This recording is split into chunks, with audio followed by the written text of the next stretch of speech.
ഈ 482 വിസയ്ക്ക് എലിജിബിൾ ആവണമെങ്കിൽ ആദ്യം നമുക്ക് വേണ്ടത് ഒരു സ്പോൺസർഷിപ്പോടെയുള്ള ഒരു ജോലിയാണ്. അതും ഗവൺമെന്റ് അപ്രൂവ്ഡ് ആയ കമ്പനിയിൽ നിന്ന്. നമ്മൾ സ്വന്തമായിട്ട് തന്നെ ഈ ജോബ് കണ്ടെത്തണം. അതുകൊണ്ടാണ് ഈ വിസ ഇത്രയും ഡിഫിക്കൽട്ട് ആയിട്ട് വരുന്നത്. നമ്മൾ ഫയൽ ലോഡ് ചെയ്ത് കഴിഞ്ഞാൽ 1 month to 6 month ആണ് പ്രോസസിംഗ് ടൈം. നമ്മുടെ ഫയൽസ് എത്രത്തോളം കറക്റ്റ് ആണ് എന്നുള്ളത് അനുസരിച്ചാണ് ഇതിന്റെ സ്പീഡ്. എവറിത്തിങ് പെർഫെക്റ്റ് ആണെങ്കിൽ പെട്ടെന്ന് തന്നെ കിട്ടും. എനിക്ക് വിത്തിൻ 1 month തന്നെ കിട്ടി. ഇതിന്റെ ഓസ്ട്രേലിയൻ ഗവൺമെന്റ് ഫീ ഇങ്ങനെയാണ്. അഡൽട്ട് ആപ്ലിക്കന്റിന് അറൌണ്ട് $1,500 ആണ്. അത് പ്രൈമറി ആണെങ്കിലും അഡീഷണൽ ആപ്ലിക്കന്റ് ആണെങ്കിലും. കിഡ്സിനാണെങ്കിൽ അറൌണ്ട് $365 ആണ്. ഞങ്ങൾക്ക് ഫാമിലി വിസയ്ക്ക് $4,000 മുകളിലായി. ഇനി ഏജൻസി വഴിയാണ് പോകുന്നതെങ്കിൽ അതൊരു അപ്രോക്സിമേറ്റ്ലി $5,000 എക്സ്ട്രാ ആകും. ഇതെല്ലാം കൂടെ നമ്മുടെ നാട്ടിലേക്ക് കൺവേർട്ട് ചെയ്ത് നോക്കുമ്പോൾ ഏകദേശം 5 lakhs ആണ് വരുന്നത്. ഈ എക്സ്പെൻസ് എല്ലാം എന്റെ കമ്പനി തന്നെയാണ് പേ ചെയ്തത്. ചില കമ്പനീസ് പേ ചെയ്യില്ല കേട്ടോ, നമ്മൾ തന്നെ കൊടുക്കേണ്ടി വരും. ഈ വിസയിൽ ഡിപ്പെൻഡന്റ് ആയിട്ട് വരുന്നവർക്ക് എന്ത് വർക്ക് വേണേലും ചെയ്യാം, ഒരു റെസ്ട്രിക്ഷനും ഇല്ല.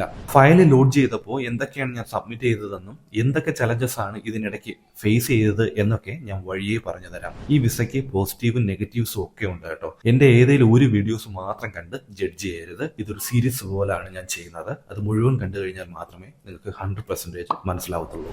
എനിക്ക് എങ്ങനെയാണ് സ്പോൺസർഷിപ്പ് ഇന്ത്യയിൽ വെച്ച് തന്നെ കിട്ടിയത് എന്നുള്ളതിന്റെ എക്സ്പീരിയൻസുമായിട്ട് വരാം. Stay tuned.